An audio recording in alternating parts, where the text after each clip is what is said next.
अपनी अज्ञानता को जो समझे वही ज्ञानी होता है। पूर्व में आत्मज्ञान की जो ललक पहले उपनिषदों और बाद में गौतम बुद्ध ने पैदा की, पश्चिम में यह जिम्मा सुकरात ने उठाया। पश्चिम में जीवन के बुनियादी अस्तित्ववादी सवाल उठाने वाले पहले दार्शनिक थे सुकरात। यहाँ यह जानना दिलचस्प है कि अंग्रेजी शब्द फिलॉसफी का अर्थ क्या है।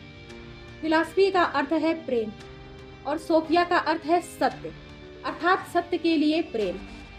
इस शब्द की उत्पत्ति ग्रीस में ही हुई थी और सुकरात वहाँ के दार्शनिकों में बहुत आगे थे। तो चलिए आगे बढ़ते हैं और जानते हैं सुकरात की सत्य की खोज क्या थी। जब सुकरात से कहा गया कि वे इस बात को साबित करें कि वह बहुत बड़े ज्ञानी हैं, तो उन्होंने कहा क्योंकि मैं कुछ जानता नहीं हूँ इसलिए मैं ज्ञानी हूँ।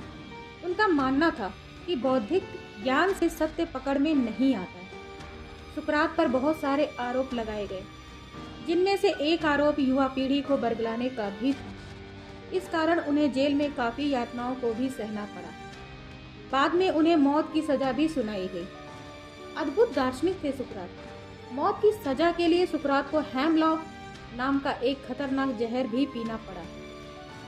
सुकरात ने 3 सिद्धांत दर्शन के बताए हैं।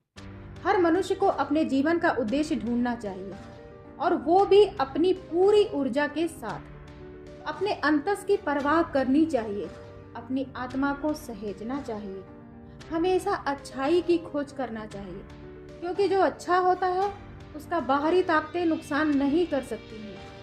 सुकरात के अनुसार अगर आप मजबूत बनना चाहते हैं तो सबसे पहले अपनी कमजोरियों को दूर करें। एक बार कमजोरियां दूर हो जाएंगी तो फिर आप कुछ भी कर सकते हैं। यदि आप सम्मान पाना चाहते हैं तो दूसरों के साथ वही व्यवहार करो जैसा बनने का आप दिखावा करते हैं। श्रेष्ठ व्यक्ति वही बन सकता है जो दुख और चुनौतियों को ईश्वर की आज्ञा मानकर उसे स्वीकार करके आगे बढ़ता है। उनका मानना था खुद पर काबू पा लेना ही मनुष्य की सबसे महत्वपूर्ण जीत होती है। जो व्यक्ति यह मानता है कि वह कुछ भी नहीं जानता है, वास्तव में वही बुद्धिमान होता है। सुकरात कहते हैं कि बिना परीक्षा वाली जिंदगी का कोई मोल नहीं होता है। मानव जाति 2 प्रकार के लोगों से बनी हुई है। बुद्धिमान लोग जो जानते हैं कि वे मूर्ख हैं, और मूर्ख जो ये सोचते हैं कि वो बहुत बड़े बुद्धिमान हैं। जब कोई व्यक्ति बिना समझे एक सही राय रखता है तो वह सड़क पर चल रहे एक अंधे व्यक्ति के समान है।